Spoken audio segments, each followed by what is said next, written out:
Bien. Alors, je me propose, pour terminer la journée, de réfléchir de manière un petit peu plus distanciée par rapport au terrain, à partir d'une réflexion sur les métaphores de l'éducation. C'est une réflexion oui, qui s'inscrit dans la philosophie de l'éducation, mais qui ne souhaite pas non plus mettre au centre des concepts philosophiques travaillés en profondeur, de manière à ce qu'on puisse quand même dialoguer simplement. Alors j'ai choisi de partir des métaphores de l'éducation parce que le discours pédagogique est un discours qui mobilise énormément de métaphores et qui est même un discours essentiellement métaphorique. Les travaux de chercheurs comme Daniel Hamlin, comme Nanine Charbonnel et bien d'autres l'ont déjà montré. Et l'éducation a toujours eu besoin du recours ou du secours des images pour se dire. Alors qu'il s'agisse du discours des professionnels, du discours des politiques, on aura l'occasion de le voir, du discours du quotidien sur l'éducation, porté par tout un chacun, on retrouve énormément d'images. Alors pour donner des exemples de l'utilisation de ces images, voici par exemple 2 ouvrages, l'un sur le métier de CPE, éclairage métaphorique sur l'établissement scolaire à l'usage des conseillers principaux d'éducation, un sur le métier d'éducateur spécialisé, l'éducateur d'une métaphore à l'autre, qui mettent même la métaphore au service d'une élucidation des missions spécifiques et des spécificités du métier auquel ils sont consacrés. Alors, beaucoup d'études ont porté sur les discours de l'éducation, sur le langage de l'éducation. On peut penser aux travaux de Reboul, aux travaux d'Israël Scheffler. Parmi ces travaux, celui qui a le plus approfondi la question de la métaphore est celui de Daniel Hamlin, qui est présenté dans son ouvrage « L'éducation, ses images et son propos », et qui rassemble dans un index des images et des métaphores de l'éducation qui est développé sur 5 pages en fin d'ouvrage, un certain nombre de métaphores. Je n'oserais pas dire toutes, parce que d'autres se sont rajoutées depuis, entre autres, mais voilà, le début de la table que j'ai intégrée à cette diapositive montre à quel point est-ce qu'on peut avoir des métaphores variées qui sont mobilisées dans le discours éducatif.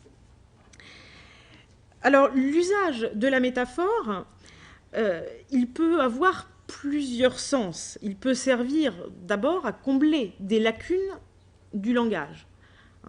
On n'a pas les mots pour exprimer ce qu'on souhaite exprimer, et donc on a recours à une image qui est censée éclairer nos propos, être parlante pour exprimer ce que l'on souhaite. L'utilisation d'une métaphore, l'utilisation d'une image, elle peut aussi nous permettre de dire quelque chose de manière concise.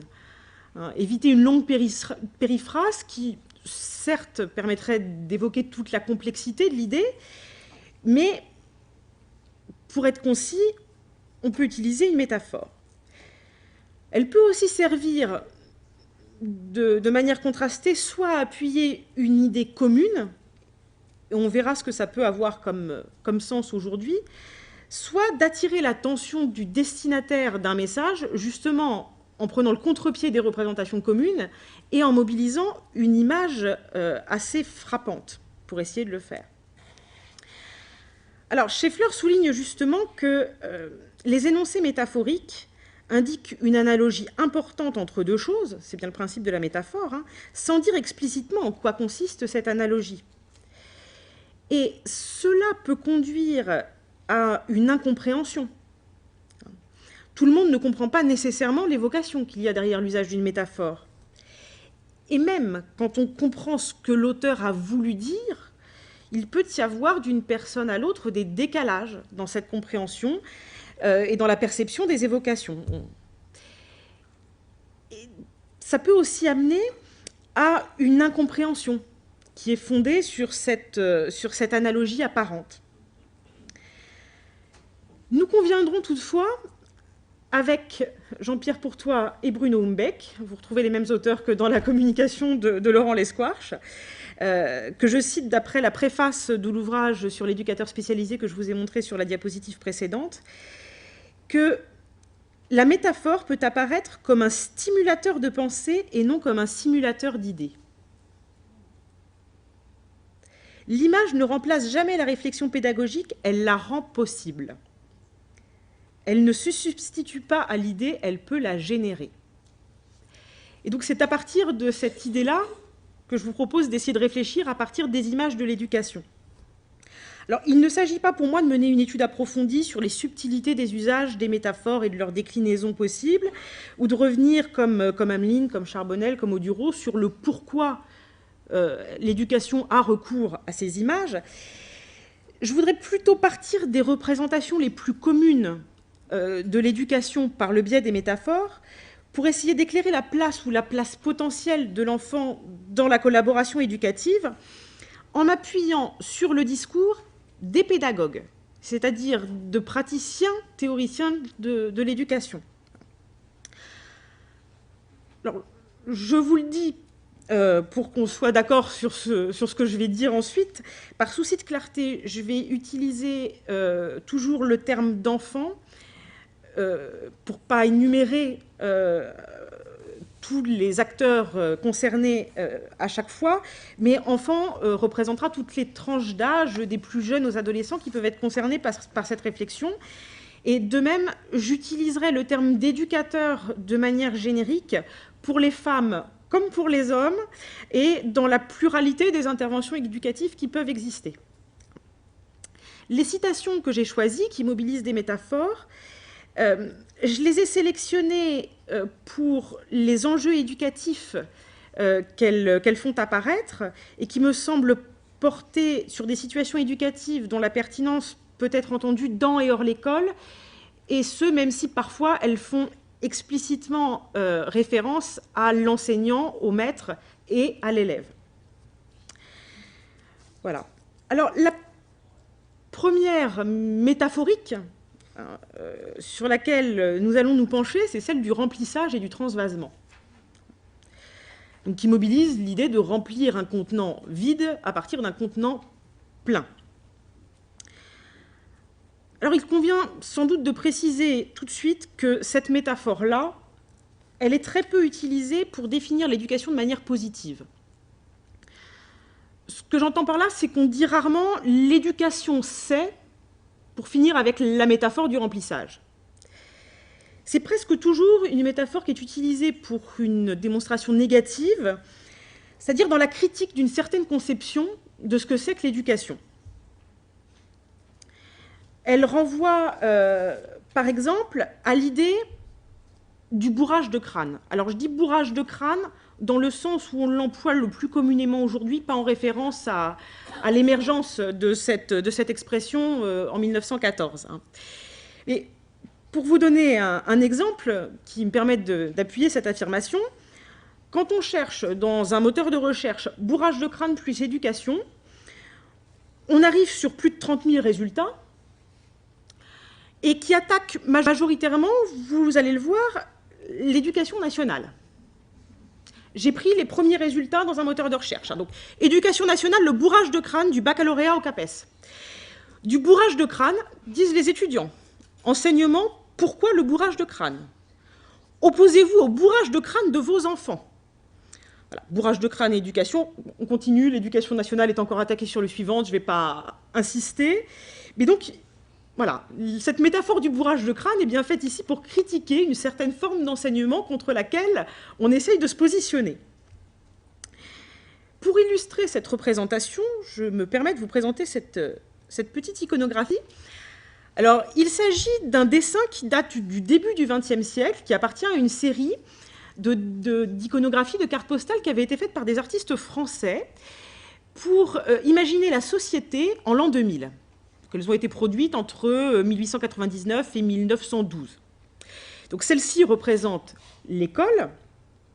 Vous voyez un enseignant en costume qui passe les livres dans une machine elle-même reliée au crâne et aux oreilles des étudiants grâce à un fil. Alors, il n'y a plus de papier, il n'y a plus de crayon. On est dans une classe où il reste bien un planisphère et 2 tableaux accrochés au fond, mais qui est quand même terriblement dépouillé. Et accessoirement, je ne fais que le signaler, au début du XXe siècle, on ne se projetait pas du tout dans une mixité du public. Vous avez un enseignant avec des garçons dans la salle. On ne s'est pas du tout projeté sur une mixité dans la classe. Alors, si cette métaphore-là du remplissage, qui ici peut peut-être signifier qu'on n'aurait plus besoin de faire d'efforts pour apprendre, non, ça ne se passera pas comme ça. Si cette métaphore du remplissage est peu utilisée de manière positive, par contre, beaucoup d'auteurs l'ont utilisée pour créer un contraste avec une autre façon de voir l'enseignement qu'ils souhaitaient défendre. Alors, j'ai pris quelques exemples historiquement assez variés. La première, je l'ai piochée chez Plutarque. Plutarque qui nous dit « L'esprit n'est pas comme un vase qui a besoin d'être rempli.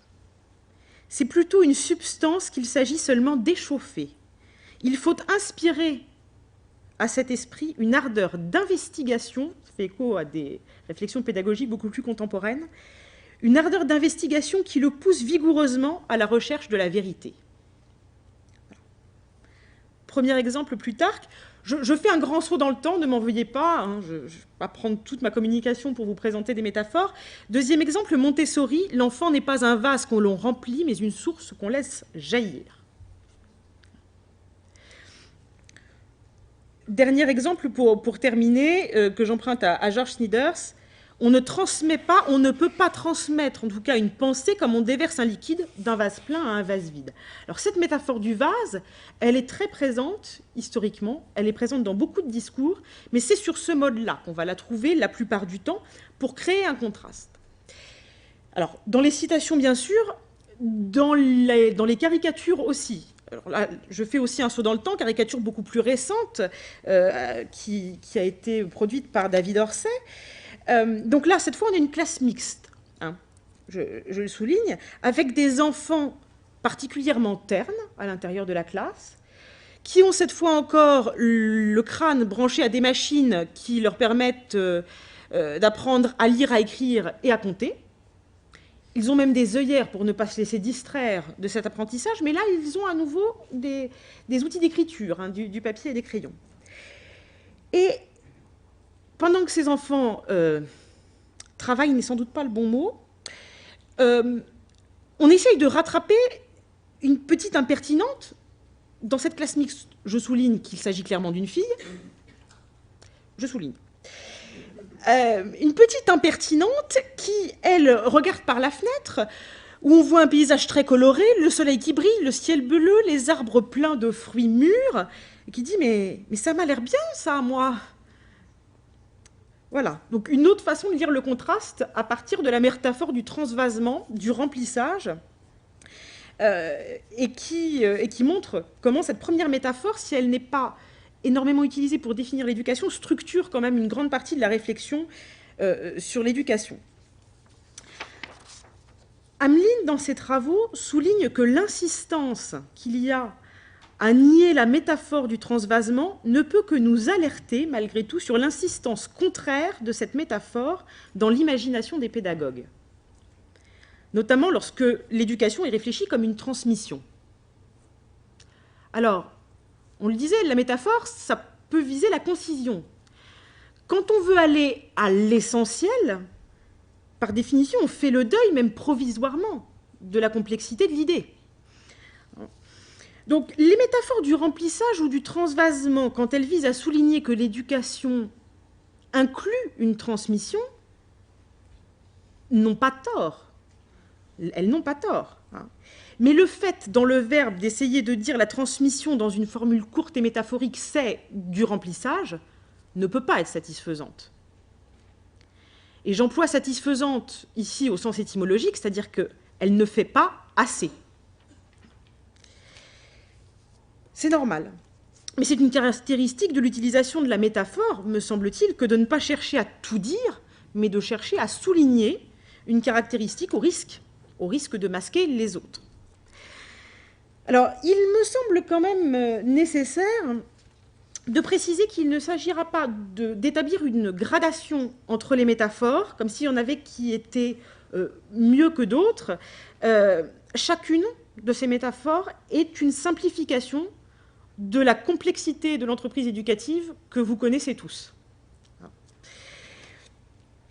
Et elles sont à comprendre de manière contextualisée dans les discours dans lesquels elles sont portées. Elles cherchent à mettre un coup de projecteur pour souligner des enjeux, mais les enjeux qu'elles soulignent ne sont pas exclusifs les uns des autres, et ça me semble important de le souligner. Cette première réflexion sur le remplissage, elle me permet de souligner une première tension constitutive de l'entreprise éducative, je le dis en reprenant les mots de Mérieux, qui est celle de l'apprentissage exogène et de l'apprentissage endogène. Autrement dit, le principe d'apprentissage exogène, ça n'a pas été fait pour être dit, ça. Il consiste à penser que nous ne pouvons pas tout réinventer. Il y a une transmission des savoirs dans la société. Il y a une partie des savoirs que nous devons acquérir qui nous préexistent. Nous devons nous inscrire dans un monde qui nous préexiste. Et les éducateurs sont là pour nous aider dans cette appropriation. Et pourtant, si on se place du point de vue de l'apprenant, on voit émerger le principe d'apprentissage endogène. L'apprentissage de l'autre ne se décrète pas. Il n'y a que l'autre qui peut apprendre, l'autre par rapport à l'éducateur. Je me place du côté de l'éducateur. L'enfant apprend par lui-même, personne ne peut apprendre à sa place et personne ne peut s'engager à sa place dans les apprentissages. On ne peut qu'essayer, en tant qu'éducateur, d'aménager des dispositifs pédagogiques, des environnements, des situations qui favorisent son engagement dans les apprentissages et qui favorisent les apprentissages eux-mêmes. Alors cette tension de l'entreprise éducative, elle n'est pas présente que dans la métaphore du remplissage. On peut aussi la trouver dans une autre métaphore qui a été très répandue, qui est la métaphore du potier ou la métaphore du sculpteur. Alors, le bloc d'argile, le bloc de marbre, sans l'intervention du potier ou sans l'intervention du sculpteur, il reste pain d'argile et bloc de marbre. Ils ne peuvent pas devenir autre chose sans leur intervention. Alors, j'associe ces deux métaphores dans le cadre de cette réflexion, bien qu'elles s'accompagnent d'enjeux un peu différents si on veut les analyser de manière plus fine. Mais dans les deux cas, ce qui me semble important, dans la métaphore du potier, dans la métaphore du sculpteur, et même on pourrait aller jusqu'à la métaphore de la forge, c'est qu'il s'agit d'images de l'éducation où l'enfant est une matière inerte à laquelle l'éducateur va donner forme. Le premier exemple que j'ai choisi est emprunté à John Locke dans ses Pensées sur l'éducation, qui dit « Elles étaient destinées au fils d'un gentleman de mes amis que je considérais, à raison de son jeune âge, comme une page blanche ou comme un morceau de cire que je pouvais façonner et mouler à mon gré. » Donc ici, il ne s'agit plus de remplir du vide, mais à partir d'un existant, déjà, de faire quelque chose. Alors, ces métaphores, comme les précédentes, se centrent sur l'activité de l'éducateur, mais pour moi, elles sont distinctes parce qu'elles font intervenir un nouvel élément, c'est celui de la matière à laquelle se confronte l'éducateur. On n'est plus dans du vide. Le potier façonne l'argile, le sculpteur sculpte le bois, la pierre, ce qu'on veut. Et cela implique que même dans son inertie, j'emploie ici le terme moi-même de manière métaphorique au sens où l'utilise la physique, c'est-à-dire, je vous le cite, qui ne peut par soi-même changer l'état dans lequel il se trouve. Donc même dans son inertie, l'enfant matière est présent, il n'est plus juste un vide ou une lacune. Cette métaphorique me semble toutefois à nouveau insatisfaisante, et aux pédagogues de manière générale. Et c'est sous la plume de Gabriel Compéré que j'en ai trouvé une critique qui me semble être d'une grande actualité et pouvoir parler à tous les éducateurs, quel que soit leur contexte d'exercice. Je vous la soumets. On a souvent comparé l'éducation à la sculpture. Le but de l'éducation serait de sculpter, pour ainsi dire, les âmes humaines selon un modèle accompli. Le tort de cette comparaison est d'oublier que l'esprit n'est pas une matière inerte qui se laisse façonner comme on l'entend, qui obéisse passivement à tout ce qu'on entreprend sur elle. Alors, avant de finir cette citation, je voudrais quand même m'arrêter sur cette première partie. Quand on éduque en fonction d'un projet d'homme, alors qui peut varier selon les cultures, qui peut varier selon les périodes historiques, mais auquel l'idée de modèle qui est ici convoquée pourrait renvoyer. Pour autant, se représenter l'enfant comme une matière inerte complètement, ce serait se leurrer, pour comparer, sur l'activité éducative. Voici la suite de la citation de Compéré. Loin de là, l'esprit de l'enfant réagit sans cesse et mêle son action propre à celle de l'éducateur.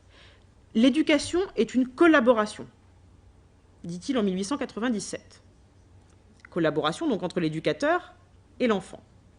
Parfois, le collaborateur, l'enfant ici, résiste par ses caprices, par une sorte d'hostilité déclarée.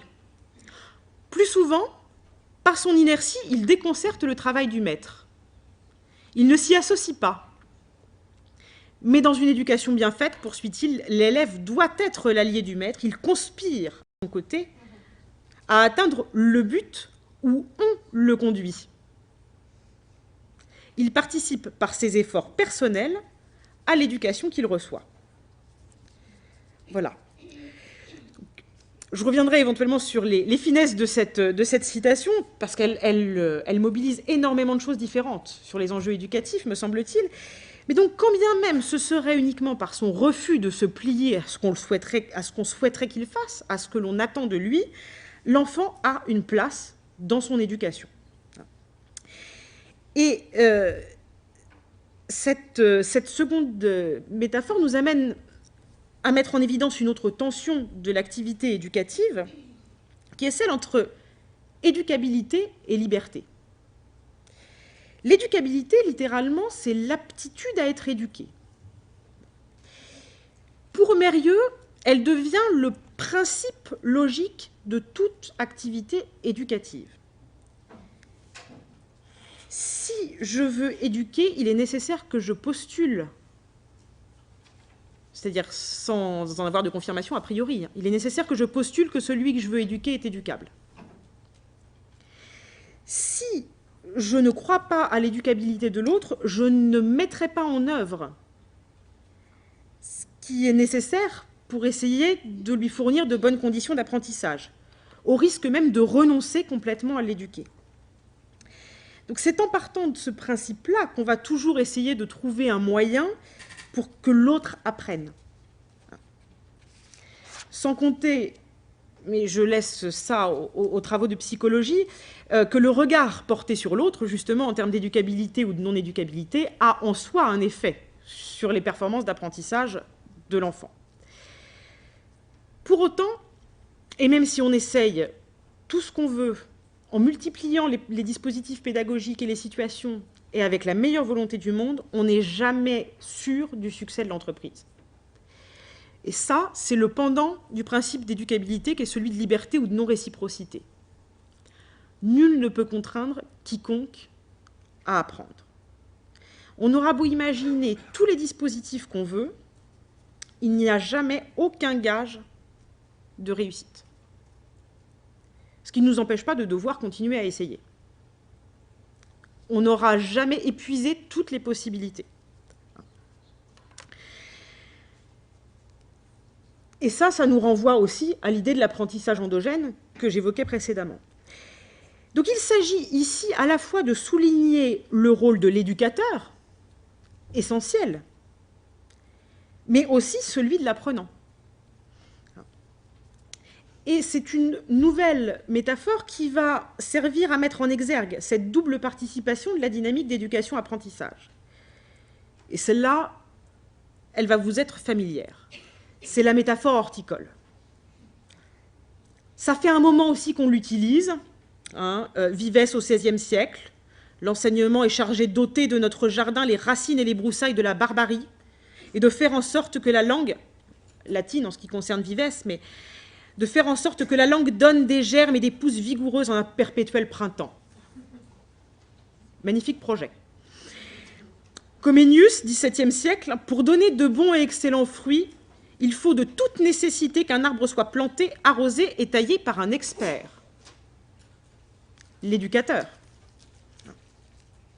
Donc cette imagerie, qui est notamment la plus employée dans les pédagogies du sujet, c'est-à-dire celles qui mettent l'apprenant au centre, je reviendrai sur cette idée de « au centre » un petit peu plus tard, qui est souvent aussi portée par les acteurs de l'éducation nouvelle et des pédagogies actives, c'est aussi beaucoup insinué dans les discours éducatifs, et de manière très vaste. Et nous verrons que ça n'est pas sans conséquence qu'elle se soit diffusée ainsi. Pour prendre deux nouveaux exemples, Ferrière, représentant du mouvement de l'éducation nouvelle, dans l'éducation pour la paix, fait une distinction justement entre le potier qu'on évoquait précédemment et le jardinier. Le potier a affaire à la matière, le jardinier à la plante vivante. La plante porte en soi le dynamisme vital qui a fait sortir la tige de la graine et la conduit vers la lumière, vers le ciel. Ainsi en est-il de l'être humain. Bien. Considérer l'enfant comme une plante, c'est considérer que le mouvement principal de sa croissance vient de lui, et par contraste, pas de l'éducateur. Daniel Hamlin distingue toutefois, et ça me semble très important, l'usage que Ferrière fait ici de la métaphore horticole et l'usage qu'en fait Louis Mélan, qu'on retrouve un peu dans les mêmes réseaux, et qui, lui, laisse une place beaucoup plus grande à l'intervention humaine dans la métaphore horticole. Donc il proposait, dans un de ses textes, de revenir sur cette métaphore en disant « Dans cette école désencombrée, le maître d'humanité pourra semer et cultiver. Les principales métaphores par lesquelles on définit le travail du pédagogue sont toutes tirées. Il convient d'y prêter grande attention, c'est lui qui le dit, c'est pas moi, de ce travail primordial par lequel l'homme fait produire à la terre les fruits qu'il juge préférables à ses productions spontanées. Donc, sans l'intervention humaine, il y aurait quand même les fruits. Mais les fruits issus de l'intervention de l'éducateur sont préférables à ceux qui viendraient spontanément. Et la culture de l'esprit, c'est, à bien l'apprendre, la même opération que la culture de la terre. Il faut qu'on se décide à confronter les méthodes de l'enseignement avec les méthodes de l'agriculture si l'on ne veut pas stériliser l'esprit au lieu de le féconder. De l'art de filer une métaphore. Alors, Hamlin nous met en garde ici, lui aussi, en filant la métaphore, sur les dangers de l'industrialisation et de la chimie dans l'agriculture. Mais sans nous appesantir sur cette dimension-là, la métaphore horticole telle qu'elle est utilisée par Mélan porte en elle la reconnaissance du rôle de l'enfant dans son propre développement, tout en mettant en lumière le rôle de l'éducateur qui se fait agriculteur ou jardinier selon les déclinaisons de cette imagerie.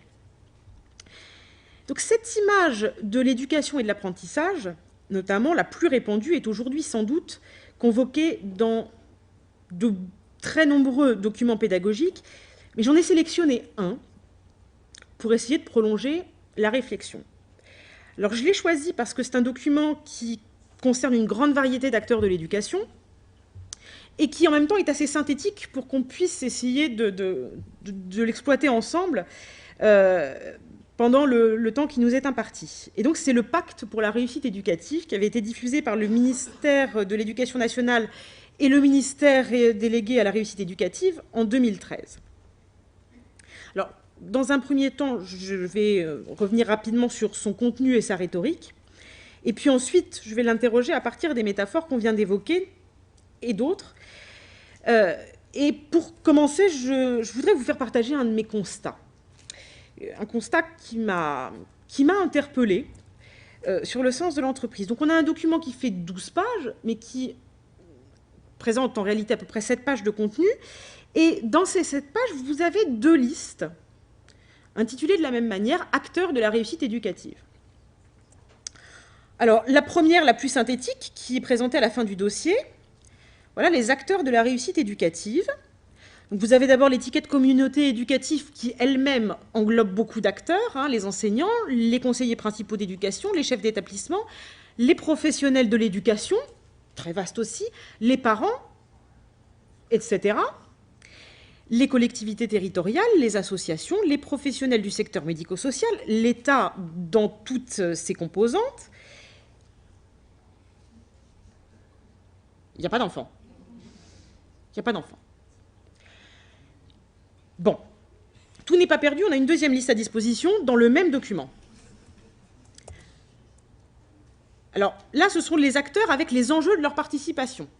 Les familles, qui cette fois-ci reprennent la tête de la liste, l'école, les ministères partenaires, les collectivités territoriales, les associations, qu'on n'a pas tout à fait la même liste, mais il y a un point commun quand même, il n'y a toujours pas l'enfant. Vous aussi, vous l'avez remarqué. Alors, en poursuivant la lecture, je l'ai quand même trouvé. L'enfant acteur. Hein. L'enfant acteur. Dans une sous-partie de les principes qui guident les acteurs de la réussite éducative, qui s'intitule « Mobiliser les enfants, les jeunes et leurs familles », on nous dit que l'enfant et le jeune sont acteurs à part entière de leur réussite. Donc ils font bien partie des acteurs de la réussite éducative. Ils ne sont pas dans la liste, mais ils en font partie. Leur participation est à rechercher et l'expression de leurs attentes est à prendre en compte. Alors, je vais revenir un petit peu sur ce que j'ai dit. Considérer l'enfant comme principe de l'entreprise éducative, ce n'est pas dénué de sens. Parce que s'il n'était pas là, l'entreprise éducative perdrait elle-même énormément de son sens quand même. Bon, donc, admettons, il est pertinent de le placer là. Symboliquement tout de même, je vous avoue que ça m'a interrogée. Et puis, sa participation est à rechercher. Donc, c'est bien s'il participe, mais ce ne serait pas essentiel. C'est mieux si, quand même, hein, mais bon, fait comme on peut.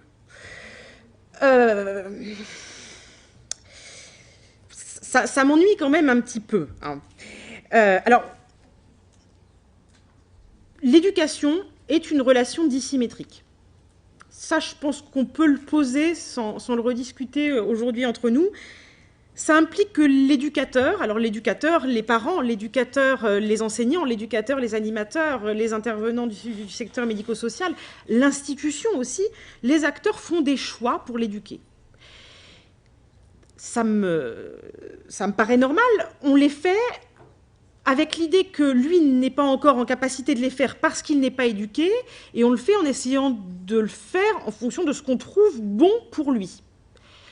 Alors bon pour lui en fonction de valeurs, en fonction de contraintes aussi, mais c'est comme ça que la relation éducative est définie de manière générale.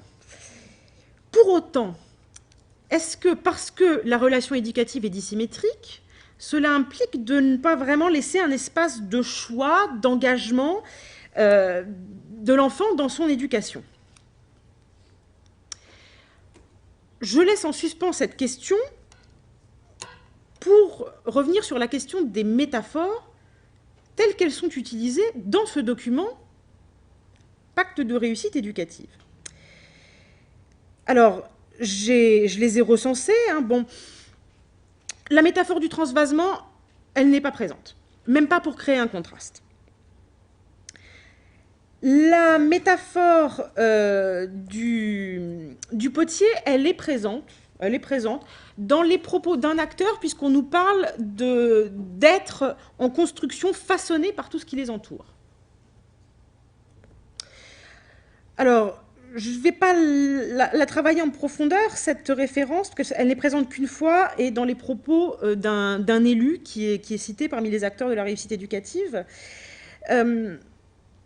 Scheffler, dont je vous parlais au tout début, considère que la métaphore du moulage est clairement inadaptée quand on parle de développement de l'enfant, qu'il s'agisse du développement physique ou du développement du caractère, mais qu'elle est en revanche plus appropriée que celle de la croissance pour ce qui concerne le développement culturel, personnel et moral, lequel dépend dans une mesure beaucoup plus grande du caractère de l'environnement et de l'environnement social de l'adulte. Et si on repense à l'idée de transmission qu'on évoquait tout à l'heure, l'idée de transmission d'une culture nécessaire à l'inscription dans la vie sociale, cette métaphore me semble utilisée d'une manière qui est assez pertinente. Mais ce n'est pas sur celle-là que j'ai envie de passer du temps, parce que ce n'est pas celle à laquelle le document fait le plus de place. Le préambule du pacte fait la part belle à une sémantique courante, certes, mais qui nous vient quand même de la métaphore horticole. Développement de l'enfant, épanouissement, environnement de l'enfant et du jeune. Alors, ça peut vous sembler loin de la métaphore horticole, c'est pas anormal du tout. Je vais y revenir, mais pour compléter, la couverture du pacte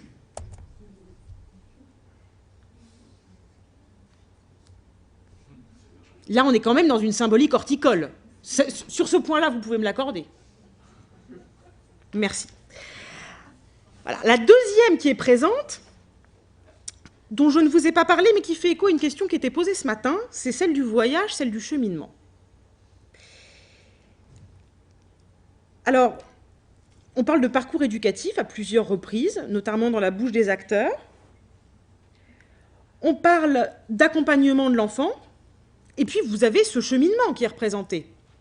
Un point de départ, un point d'arrivée, un parcours qui est tracé, avec tous les acteurs de la réussite éducative qui jalonnent ce parcours. Juste une chose, c'est une parenthèse. Je signale à nouveau, je ne proposerai aucune interprétation. Il y a deux différences entre le petit bonhomme en haut, qui est celui du début du parcours, et le petit bonhomme en bas, qui est celui de la fin du parcours. Celui en bas est plus grand. Et il tient dans la main un petit rouleau de papier avec un ruban autour, qui, moi, en termes de symbolique, m'évoque le diplôme. Voilà, c'est ma lecture à moi. Je vous le soumets. Quelle est la représentation de la réussite éducative qui est véhiculée par cette iconographie dans le pacte pour la réussite éducative? Bien. Donc, les métaphores de l'éducation, elles sont présentes dans ce pacte pour la réussite éducative. Mais certaines images, et votre réaction quand j'ai fait référence à la métaphore horticole, et même ici à l'idée d'un cheminement, d'un parcours, témoignent bien que les images, pour certaines, sont tellement intégrées à nos façons de dire aujourd'hui qu'elles sont éloignées, dégagées de leur sens premier, et que finalement, elles ont perdu toute force d'interpellation vis-à-vis de nous. Et donc, ça me questionne justement par rapport à l'emploi de cette imagerie et de ces métaphores. Alors, c'est ce qu'Ameline a appelé, non, c'est une figure de style, il lui donne son nom. Je vais utiliser un gros mot, la catacrèse. Alors, je dis gros mot, je me gare un petit peu, ça n'est pas un gros mot dans ma bouche, c'est un gros mot dans la bouche du capitaine Haddock. Hergé n'a jamais placé de vrais gros mots dans la bouche du capitaine Haddock. Il prenait des mots compliqués quand il voulait le faire jurer. Catacrèse figure parmi les noms de figures de style que vous pouvez retrouver dans les bulles de la BD. Ne me demandez pas dans quel album, je ne me souviens pas. Bon, alors au-delà du terme de catacrèse, il s'agit ici des métaphores lexicalisées, c'est-à-dire qui ont été complètement intégrées à notre lexique, à nos mots, dans un autre sens, à tel point qu'elles ont perdu toute force imageante. Ce n'est plus des métaphores pour nous. Dans ce cas, dit Ameline, on ne s'interroge pas sur l'étymologie, on s'interroge pas sur l'image qui est derrière. Et là, il cite l'expression « élever des enfants ». Étymologiquement, il y a bien une image derrière, mais elle n'en a plus pour nous. Mais tout n'est pas perdu parce qu'une métaphore lexicalisée, on peut la raviver. Et donc il dit « élever les enfants, d'accord, à hauteur d'homme ». Élever les enfants à hauteur d'homme. Et là, c'est plus élever, pour lequel on peut faire un parallèle avec le fait d'élever des animaux, par exemple. Il y a une imagerie ascensionnelle qui revient. Et donc, on a ravivé la métaphore. Et donc, cela nous invite à nous pencher sur les métaphores qui ont été utilisées jusqu'ici. Comment est-ce qu'elles peuvent être ravivées? Comment est-ce qu'on peut essayer de revenir à ce que les pédagogues voulaient nous dire quand ils les ont utilisées? Je vous avais dit que je reviendrais sur l'idée de mettre l'enfant au centre. C'est le moment. Cette idée de mettre l'enfant au centre, elle est revenue en force, notamment dans les textes officiels, à partir de la fin des années 80. Cette expression, elle fait référence à une idée d'Édouard Claparède, qui est l'idée de révolution copernicienne dans l'éducation. Révolution copernicienne tout court, passer d'une conception géocentriste à une conception héliocentriste, ça n'est pas la Terre qui est au centre, mais c'est le Soleil qui est au centre du système, donc maintenant solaire. Eh bien, par cette image-là, Claparède nous invitait à quoi? À réinterroger nos postures et à essayer de faire de l'enfant le centre de gravité de l'action éducative, plutôt que de faire de l'enseignant ou de l'éducateur et des savoirs le centre de l'action éducative. C'était une vraie interpellation pour la pratique dans sa bouche et sous sa plume.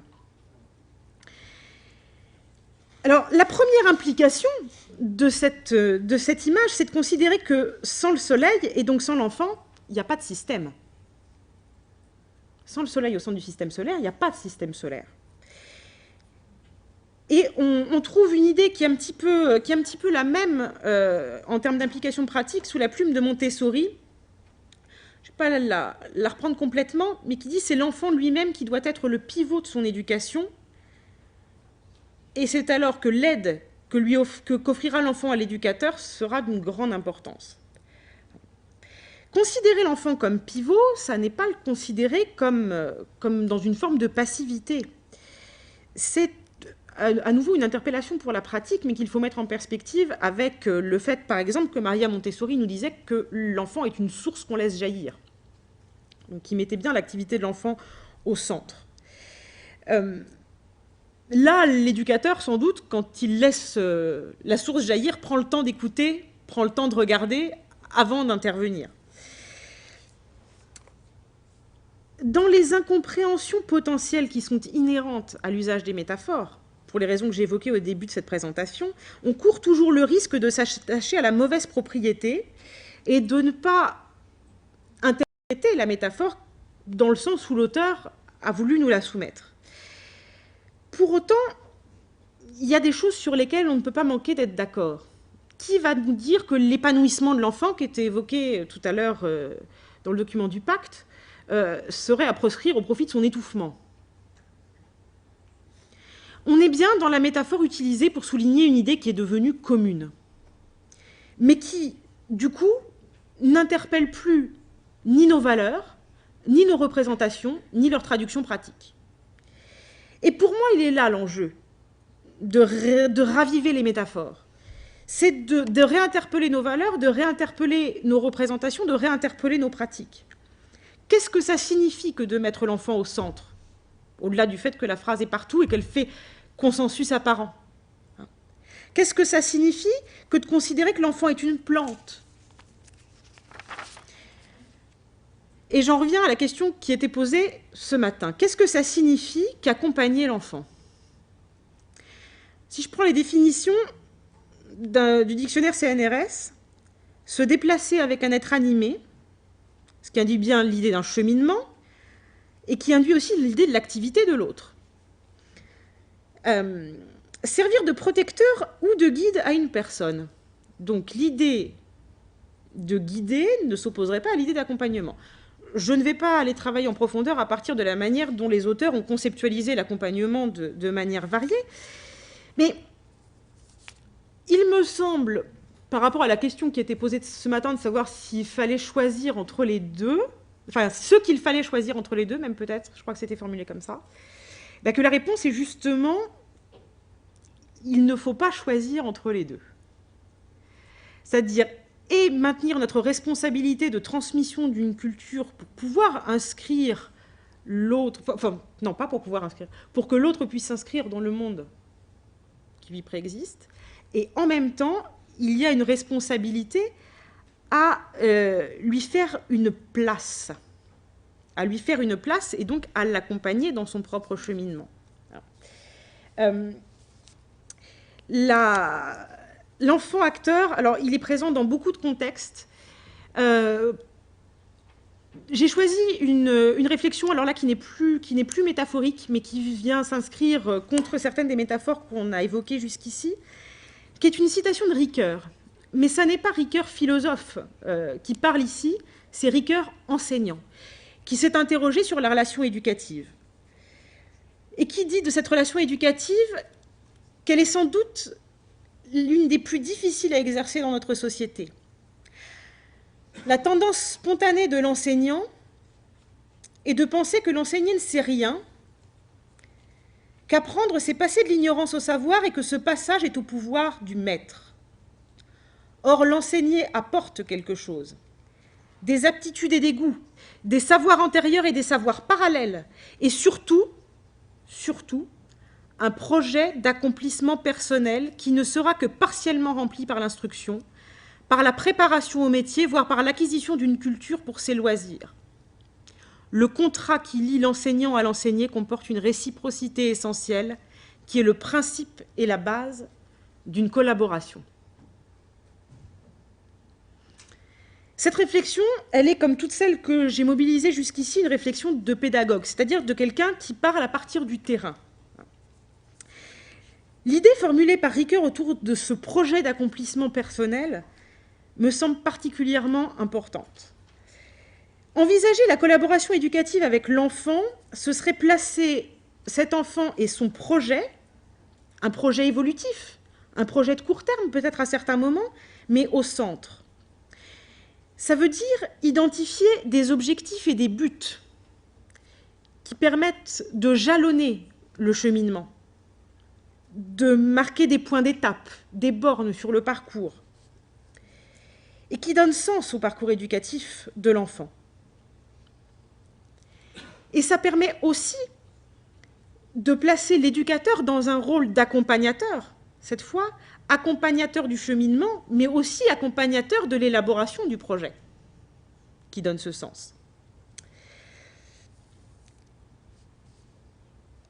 Mérieux, à propos des enjeux éthiques de l'éducabilité, dit l'éducabilité, finalement, très simplement, on pourrait la définir comme la place qu'on fait à l'autre.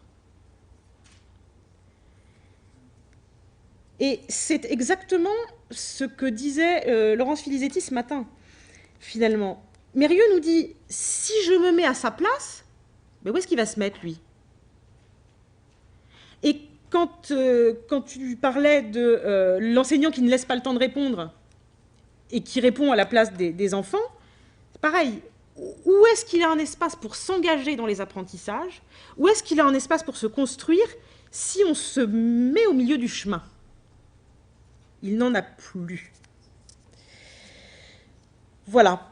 Donc, après cette réflexion, il me semble que l'idée du projet qui donne toute sa part aussi à l'enseignant, mais qui respecte l'enfant et son projet, même en gestation, peut être un élément de réponse pour emmener vers la pratique.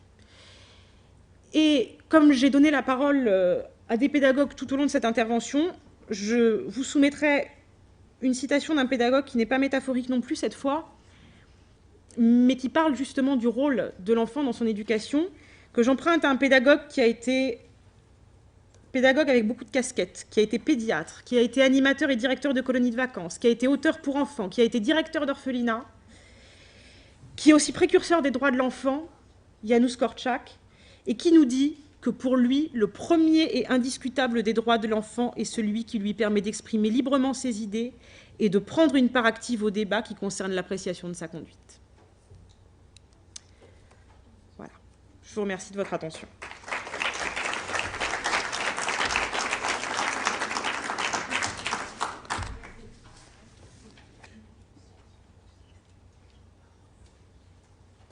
Merci Marie pour cette intervention.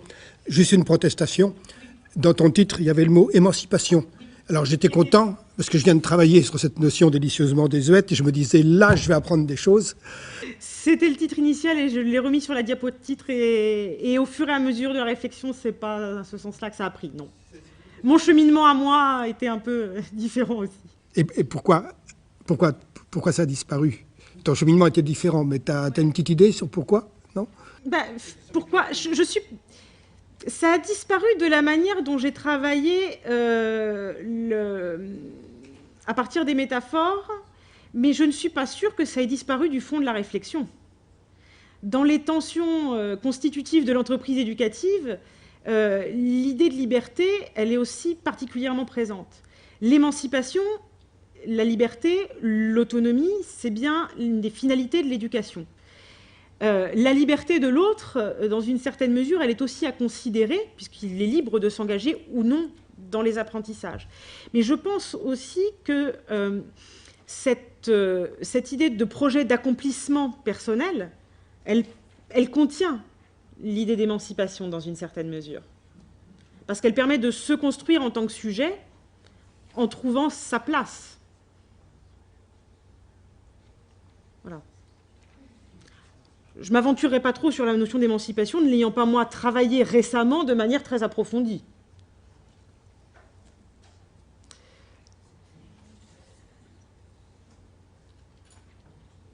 On était en train de se demander quelle aurait été la représentation du petit bonhomme si ça avait été un petit bonhomme émancipé. C'est tout, c'était pour... Oui, non, mais je me suis posé la question aussi. Il faudrait peut-être le faire de briques et de broc et de plusieurs symboliques pour ne pas tronquer la réussite éducative, parce qu'on est dans de la représentation symbolique qui, comme la métaphore, cible un certain nombre de choses. Et je pense que la représentation symbolique convient mal à la réussite éducative, puisque d'un côté, on a une idée de simplification et de symbolisation, et que la réussite éducative, c'est justement la prise en compte de la complexité. Donc, la symboliser de manière iconographique, un morceau de tissu, le complexus étymologique qui, justement, fait que tout est tissé ensemble, peut-être.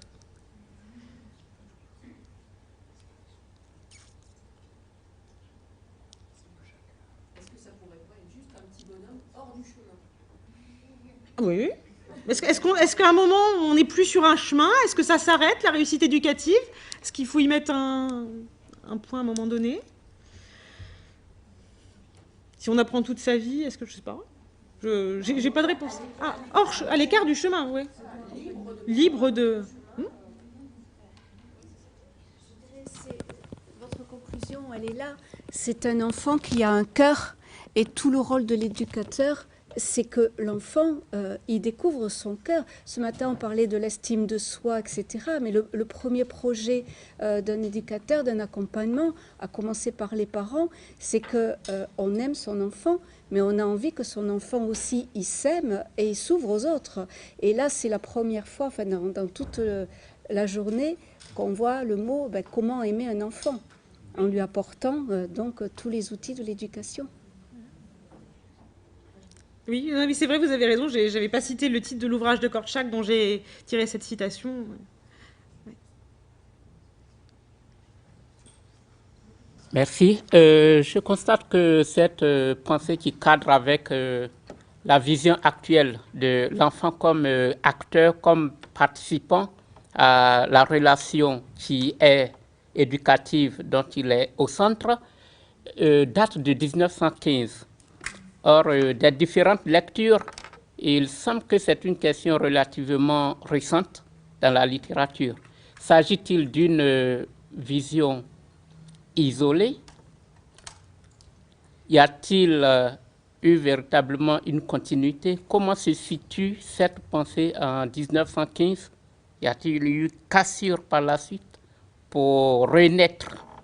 Non, il n'y a pas eu de cassure par la suite pour renaître, à mon sens. Il y a toujours eu des pédagogues, des éducateurs qui se sont inscrits dans les marges d'un mouvement sans doute plus général, des militants qui ont défendu des idées de ce type-là. Le fait qu'on remonte au XVIe, au XVIIe, à plus tard que même sur certaines choses, pour les mettre en évidence, montre qu'il y a toujours eu des personnes qui défendaient une idée de ce type-là. Je pense que la manière dont Louis le Grand, par exemple, réfléchit l'idée de l'éducation nouvelle, non pas en tant que mouvement historiquement situé, mais en tant qu'attitude dans l'éducation, une attitude qui critique une certaine forme de l'école traditionnelle dont finalement les caractéristiques principales ont toujours été, permet de souligner, et il le fait très bien, que cette alternative, cette autre attitude, elle a toujours existé dans les marges aussi. Donc il n'y a pas de rupture, il y a des gens qui font un petit peu dans les marges. Mais il ne faudrait pas que les représentations qu'on a de ce qui se fait majoritairement, pour moi, viennent occulter les acteurs qui font sur le terrain. Voilà. Quand on dépeint un tableau général, on a tendance à simplifier la réalité et la complexité. C'est valable pour l'éducation, mais c'est aussi valable pour le travail des éducateurs tous les jours sur les terrains. Et quand on montre des grands résultats de recherche, c'est une simplification aussi, et ça n'est pas pour masquer ces engagements du quotidien sur le terrain, avec des valeurs très fortes qui les portent.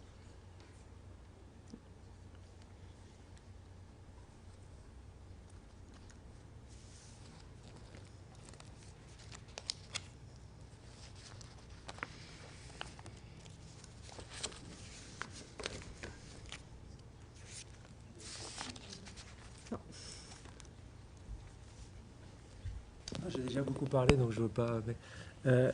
dans l'idée d'émancipation, je crois qu'il y a aussi la question des formes pédagogiques qui sont liées. C'est-à-dire que les différentes formes pédagogiques et les différents espaces éducatifs sont peut-être, selon les choix faits, plus ou moins émancipateurs, avec la place d'auteur. Notamment dans les pédagogies nouvelles, il y a l'idée que l'enfant puisse être auteur de quelque chose, ce qui n'est pas la même chose qu'acteur. Donc il me semble que là, il y a quelque chose d'assez fondamental dans le positionnement et qui traverse tout ce qu'on s'est dit depuis aujourd'hui, depuis ce matin, de mon point de vue. Oui, tout à fait. Alors c'est vrai que je me suis concentrée sur l'idée d'acteur, notamment parce que c'était celle qui était aussi présentée dans le pacte, que je voulais essayer de remettre en avant l'interpellation à avoir sur ce type de symbolique qui ne nous interpelle plus la plupart du temps, parce que c'est vraiment devenu un vocabulaire courant pour parler d'éducation, et dont je pense qu'elles ont une valeur aussi pour nous réinterroger sur les pratiques. Mais oui, nécessairement, pour ce qui est de faire place à l'autre, si on veut vraiment que le projet de l'autre ait de la place, il s'agit que l'autre soit auteur de son projet. Donc, de ce point de vue-là, oui, c'est pour ça que peut-être de manière implicite, je mets derrière l'idée d'émancipation dans la réponse que j'ai faite tout à l'heure aussi.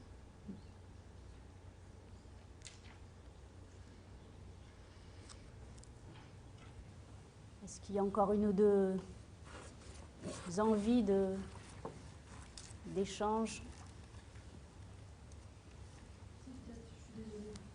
Ah. C'est pas grave, ça me fait du bien de bouger un petit peu. C'était une journée. Alors par contre, je vais passer derrière. Juste me laisser un petit peu le temps de voyager. Je vous comprends. Merci. Voilà. Alors, j'ai pas l'habitude de parler en public, mais je reviens sur vos métaphores du potier, horticole, développement de l'enfant. Et puis, vous avez reparlé du pacte de réussite éducative. Je travaille pour la réussite éducative de la ville de Caen. Et je voulais simplement vous préciser que c'est important de remettre dans le contexte de l'époque, en 2013, parce que moi, je travaille à la réussite éducative depuis 2007. J'ai mes collègues avec moi, et donc on a vu construire le dispositif, on l'a vu se grossir, enfin voilà, vous parliez d'accompagnement, vous parliez de travail auprès des familles, de l'enfant, donc c'est notre travail au quotidien.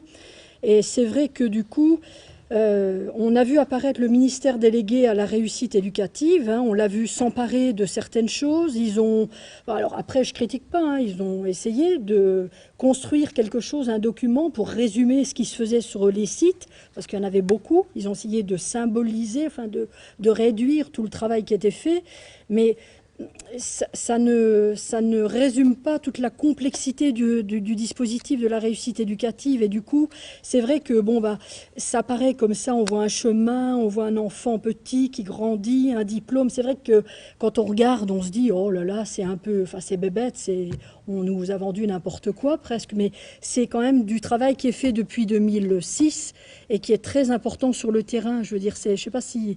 Oui, je comprends très bien ce que vous voulez dire. Alors, je n'ai pas analysé les pratiques de terrain dans le cadre de la réussite éducative. C'est vraiment le document sur lequel je me suis penchée et pas autre chose que le document. C'est juste pour vous faire comprendre que de la façon dont vous l'avez expliqué, moi, ça m'a, vous voyez, ça m'a heurté un petit peu. Ce que je dis, c'est vraiment sur la symbolique utilisée en termes de communication sur le document. Mon propos était vraiment sur les discours, y compris les discours symboliques et iconographiques de l'éducation, en prenant un exemple. Un exemple. Mon but n'est pas de mettre en cause ce qui peut se passer dans les travaux de terrain qui sont sous le chapeau réussite éducative. C'est vraiment... d'essayer de voir en quoi est-ce que des choses qui font partie finalement de ce qu'on dit tous les jours peuvent être porteuses de plus encore que ce qu'on en dit, parce qu'on les a tellement intégrées, voilà, avec une idée vraiment de bon sens, et qui est complètement justifiée dans la plupart des cas d'ailleurs, on fait comme si c'était un acquis toujours et que je ne suis pas sûre que ça le soit. Le document est un prétexte pour moi pour construire la réflexion. Ça n'est absolument pas lié aux pratiques. Et quand je disais que les métaphores étaient à comprendre dans le contexte des discours, pour moi, ça s'applique aussi à ça. Les métaphores utilisées sont dans le contexte de ce discours. Et le document Pacte est un discours en soi. À un moment donné, avec une équipe particulière, et tout le monde n'y était pas associé. Oui, oui, bien sûr, bien sûr. Oui, non, quand on se penche sur un document de 7 pages comme ça, mais en plus, c'est un document de communication, j'aurais peut-être dû le repréciser, mais on n'est pas sur n'importe quel document. C'est un document de communication, à certains égards de propagande. Bien sûr, et moi je l'ai lu à l'époque, hein. Je l'ai sorti sur papier, je l'ai lu, je peux vous dire que, mais bon, voilà, c'est... Oui, et puis pour les acteurs, on donne la parole à 3 acteurs, 3 seulement, un élu, un représentant d'association et un représentant de l'éducation nationale. C'est déjà très peu par rapport à tous les acteurs. Chacun porte un positionnement qui n'est pas celui de tous les acteurs qu'il représente dans une certaine mesure dans ce document-là. Donc, non, j'ai bien conscience de ce qu'il est. Je suis désolée si je ne l'ai pas assez donné à voir. Mon propos n'était pas celui-là. Voilà. Je vous en prie.